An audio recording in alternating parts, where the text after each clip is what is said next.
Começa agora o Norte Investigação. Eu sou o jornalista Cardinô.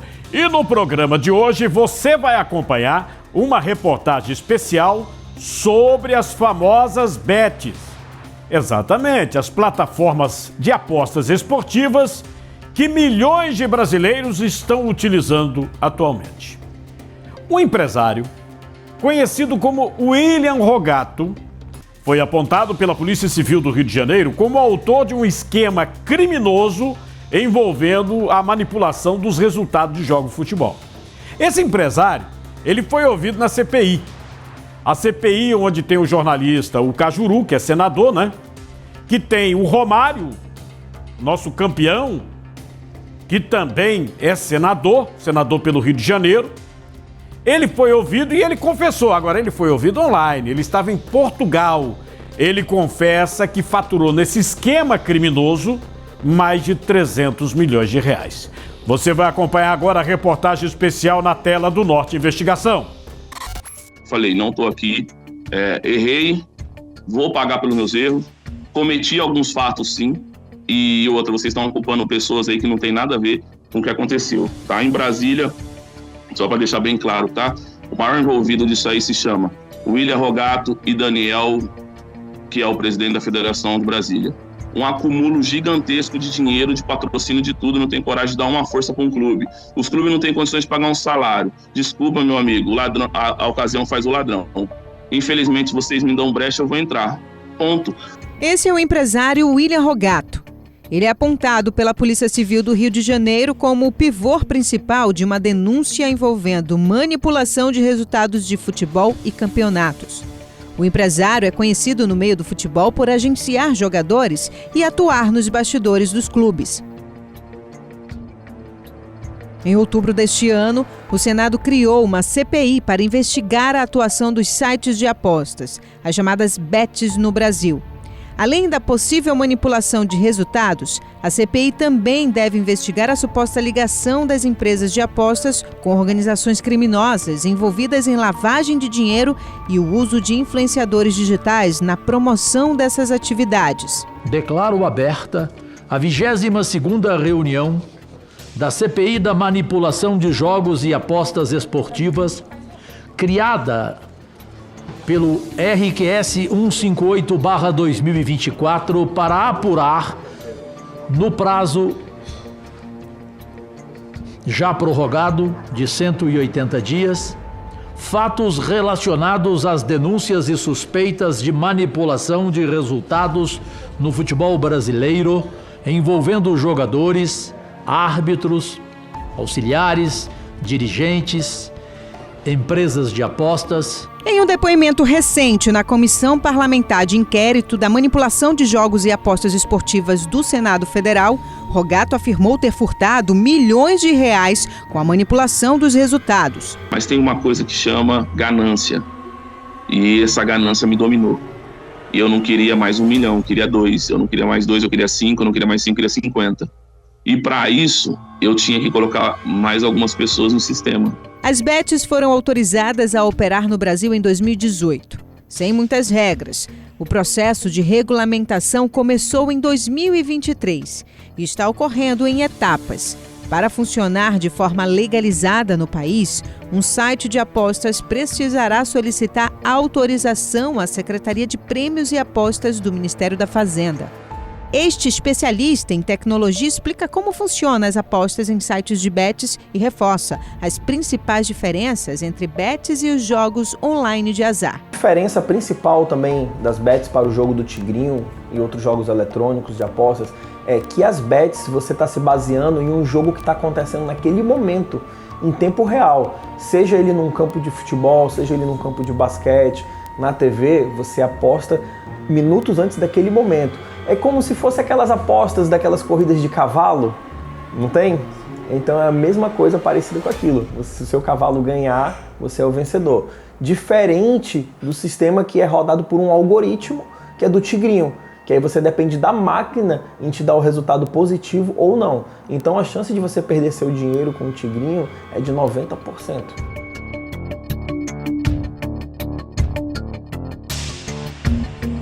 Nós temos que separar essa CPI com outra que foi instalada esta semana. Essa CPI do Cajuru, do Romário, dos senadores, ela foca na questão de resultado de jogo. Esse cidadão mesmo aí, que foi ouvido, que disse que ganhou mais de 300 milhões de reais, que está em Portugal, né? Inclusive os senadores queriam ouvi-lo lá pessoalmente, né? E não conseguiram, pelo menos até agora. Não conseguiram até agora. Esse cidadão, ele fraudava resultado de jogo. Vamos dizer aqui, ó, o jogador Manezinho tá lá, ele é centroavante.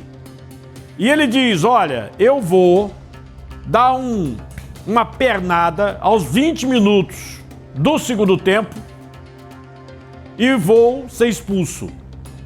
Nas apostas esportivas, quem jogasse numa questão dessa estaria ganhando dinheiro.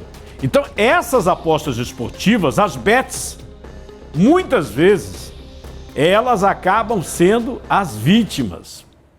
Você está entendendo? Tem uma outra CPI que foi instalada. E aí envolve o negócio do Tigrinho, Tigrão. Por quê? Essas plataformas esportivas, as bets, muitas delas que estão só para apostas esportivas, são verdadeiros cassinos online.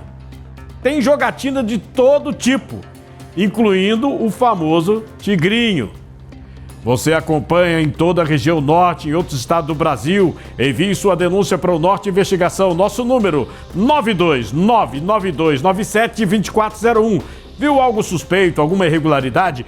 Envie para o Norte Investigação. Nós iremos investigar. E nessa segunda parte da reportagem você vai acompanhar uma entrevista com um usuário de plataformas dessas bets. Ele revela detalhes de como iniciou nas apostas. Começou jogando na questão de aposta esportiva mesmo, futebol. A nossa equipe conversou também com a senadora Soraya Tronic, a responsável pela CPI das bets no Senado. Lembrando sempre, já tem uma CPI, né? O presidente é o Cajuru, que é jornalista esportivo, e o jogador de futebol Romário, que é senador pelo Rio de Janeiro, é o relator. E essa outra CPI vai também apurar o tal do Tigrinho, os influencers. A senadora revelou os motivos para a criação dessa nova CPI. Esses e outros detalhes você confere agora no Norte Investigação. Esse homem diz que começou a apostar por influência de amigos e afirma que estuda as técnicas de jogo antes de fazer a aposta. Através desse amigo que me apresentou, ele já tinha um breve conhecimento, não era como é hoje, né? Hoje ele inclusive tem um conhecimento bem mais amplo do que o meu, já bem mais profissional, posso dizer assim. Ele já está praticamente vivendo das apostas esportivas, diferente de mim, né? Que eu ainda uso como um meio de uma outra fonte de renda, fora o meu trabalho, né? Durante o jogo ao vivo, né? Tu tá assistindo o jogo, por exemplo, um exemplo bem simples de ontem. Ontem jogou São Paulo e Vasco, né? E eu fui assistir o jogo e durante o jogo eu fiz operações. O São Paulo já tinha feito 1-0 super cedo e aí antes do jogo já tinha feito uma análise sobre os times, como iam para o jogo, qual a necessidade do jogo, o que precisava, justamente para fugir do head. Apostadores relatam dificuldade para sacar valores altos que ganham nas bets. No começo a gente tomou muito prejuízo, perdeu já bastante dinheiro no começo, não foi fácil. A gente começou botando R$20, R$30, achava que iria fazer R$1.000, R$2.000 assim rápido. E não é bem por esse caminho, né? Isso não existe, não é um caminho que seja válido. O Banco Central identificou que milhares de beneficiários do Bolsa Família transferiram 3 bilhões de reais às empresas de apostas por meio de Pix em agosto desse ano. Em outubro, o ministro do Desenvolvimento Social e Combate à Fome, Wellington Dias, afirmou que o cartão do Bolsa Família não poderá ser usado em apostas online, as chamadas bets. O presidente Luiz Inácio Lula da Silva disse durante entrevista a uma emissora nacional que o governo segue acompanhando a questão das bets e que se a regulamentação não funcionar, ele vai acabar com os sites de apostas. A autora do requerimento de criação da CPI, senadora Soraya Tronic, conversou com a nossa equipe em Brasília. Ela destaca um projeto de lei de autoria dela para a proibição do uso do cartão do benefício do Bolsa Família em plataformas de apostas. Temos um dado aí só do mês de agosto, foram 5 bilhões de reais pelo cartão do Bolsa Família. Eu me adiantei nesse sentido e já protocolei um projeto de lei para proibir que esses cartões, essas pessoas que estão cadastradas nesses programas assistenciais, não utilizem este cartão, porque, por óbvio, nós vivemos num país livre. Em tese, liberamos existem já as bets dos esportes que nós trabalhamos nelas e elas já são as bets legais que também estão dando problemas. Nós precisamos agora retomar esse assunto para consertar ou para melhorar o que não foi feito naquele momento, porque jamais esperávamos aquela situação. Mas o trabalho todo vai permitir que a gente também tenha essa produção legislativa, né, bastante consistente. Já está tramitando essa com a proibição da utilização do cartão do Bolsa Família ou qualquer outro que seja. Mas, que é bom deixar claro, eu fui criticada dias atrás, Soraya, você não é liberal na economia? Calma lá, né? Se a pessoa tem uma outra fonte de renda, ela pode utilizar deste outro recurso, se ela pegou emprestado, independente. Mas deste cartão exatamente, desses benefícios sociais, não. Nós não podemos aceitar. Esse economista explica a importância da regulamentação das casas de apostas e reforça que as bets podem impactar negativamente a atividade econômica do país. E somente a partir do ano passado que começou a tramitar no Congresso Nacional uma lei que pudesse reger, né, esse mercado, regulamentar na verdade. Então hoje a gente se depara com um volume muito grande de dinheiro envolvido, né, com essas empresas, sem que o país arrecade, na verdade. O Brasil não tem uma arrecadação em cima dessas empresas porque não tem controle. Então, a partir de agora, foi feito um prazo para que as empresas fizessem o cadastro junto à Receita Federal, né? E a partir de agora, somente essas empresas, se não me engano, foram apenas 113 empresas. Hoje o Brasil tem mais de 600 bets atuando no mercado, o acesso online, basta na palma da sua mão você ter um acesso e você faz os jogos sem controle, ninguém sabe se é de menor ou não, e a origem dos recursos que estão sendo transitados no mercado. É um volume grande, na verdade, tem um impacto muito grande até no próprio PIB, porque, segundo informações, são 68 bilhões de movimentação desse mercado, quando na verdade apenas 23 milhões foram os resultados de transação, porque as pessoas, tipo assim, você gasta 100 e só ganha 20, ou seja, então R$80 vai para as empresas, ou seja, é um lucro muito grande dessas empresas. E onde está indo esse dinheiro? Para onde vai? Fica no país? Está sendo investido na educação, na segurança, na saúde? Ninguém sabe. Então, a regulamentação vem para isso. Uma das grandes preocupações das autoridades brasileiras é a utilização dessa jogatina para a lavagem de dinheiro.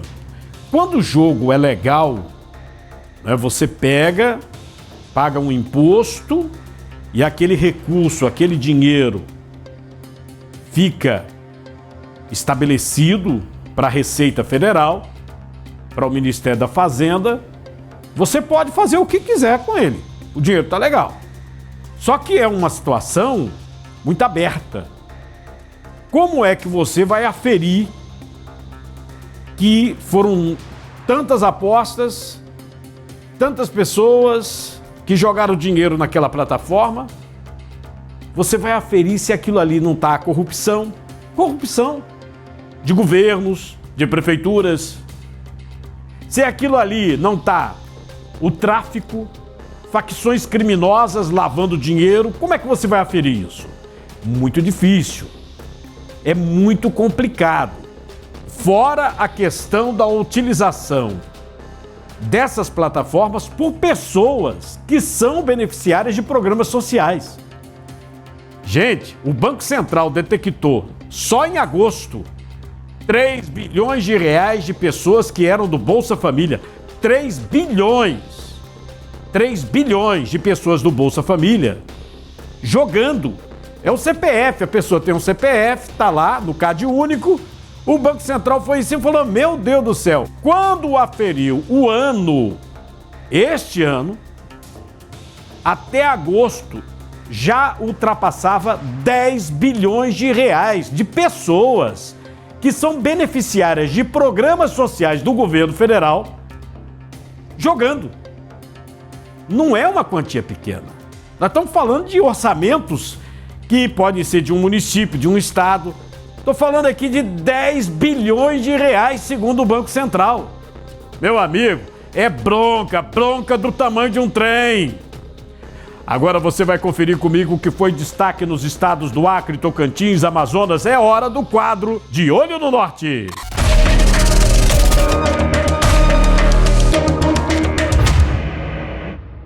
O Ministério Público do Estado do Acre instaurou um procedimento para apurar uma denúncia de intolerância religiosa na escola Alcimar Nunes Leitão, aqui em Rio Branco. De acordo com informações recebidas pelo Ministério Público, um grupo de alunos candoblecistas teriam sido impedidos de realizar uma apresentação cultural sobre a religião de matriz africana durante um evento escolar em comemoração ao Dia da Consciência Negra. A denúncia indica que a direção da escola teria barrado a apresentação de dança dos orixás, justificando que a exibição poderia ofender alunos e pais de tradição evangélica. O caso está sendo acompanhado por meio da Promotoria de Justiça especializada na defesa dos direitos humanos e cidadania. Uma engenheira civil foi condenada a pagar mais de R$185 mil à Prefeitura de Palmas por improbidade administrativa. Segundo o Tribunal de Justiça, a servidora investigada era uma funcionária fantasma, ou seja, recebia sem trabalhar de verdade. Ela ainda pode recorrer da decisão.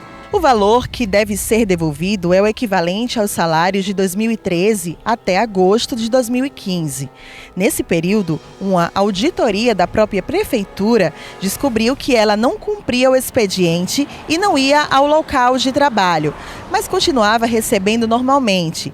Isso gerou prejuízo para o município. A defesa da engenheira afirma que essa acusação é falsa e que, na verdade, o local de trabalho indicado pela prefeitura não foi localizado durante a investigação.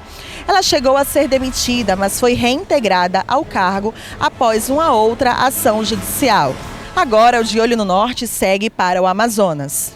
Policiais militares e civis foram alvos de uma operação do Ministério Público do Amazonas que teve como objetivo desarticular uma associação criminosa que agia no interior do estado. Entre os crimes investigados estão furto qualificado, falsidade ideológica, corrupção passiva, entre outros. A operação, denominada Joeira, foi realizada por intermédio do Grupo de Atuação Especial de Repressão ao Crime Organizado, o GAECO, na última quarta-feira. A investigação revelou que os agentes públicos, entre eles um policial militar que trabalhava no município de Boca do Acre, usavam suas funções para obter vantagens ilícitas e desviar recursos públicos, praticando até mesmo as chamadas rachadinhas. Durante a operação, foram apreendidos mais de R$30 mil, materiais com características de substância entorpecente, além de diversos bens de luxo que estavam guardados em um condomínio de alto padrão em Manaus. Ainda segundo o Ministério Público, uma decisão garantiu o bloqueio de R$1 milhão em bens, como forma de garantir o ressarcimento das vítimas, dentre elas o próprio estado do Amazonas. Para o MP, as provas colhidas até o momento reforçam a gravidade das acusações e o impacto causado na credibilidade das instituições de segurança do Amazonas. Agora, as investigações devem continuar para que outros envolvidos no esquema possam ser investigados e responsabilizados. Voltamos ao estúdio do Norte Investigação. A você que nos acompanha no Norte Investigação, muito obrigado pela sua audiência. Você da região norte de todo o Brasil, mande sua denúncia, sua sugestão. Na tela aí o WhatsApp 992972401. E na próxima semana estaremos de volta, hein? Nos acompanhe pelas redes sociais, no norte.com.br e pela Rádio Norte FM. Muito obrigado.